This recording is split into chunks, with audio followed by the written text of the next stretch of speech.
ಯಾರೇ ಅಕ್ಕ ಬೆಂಗಳೂರು ಕಾಯೋಳು ಅಮ್ಮನಿಗೆ ಅಮ್ಮ ಅಣ್ಣಮ್ಮ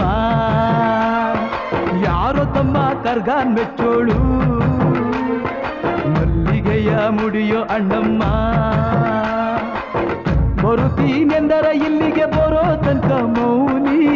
ಕೊಡುತ್ತೀನೆಂದರೆ ಹರಕೆ ಕೊಡೋ ತನಕ ಕೋಪಿ ಆಡಿದ ಮಾತನ್ ಮೀದಿರೋ ಭಕ್ತರ ಇವಳಿಗೆ ಇಷ್ಟ ಇಷ್ಟ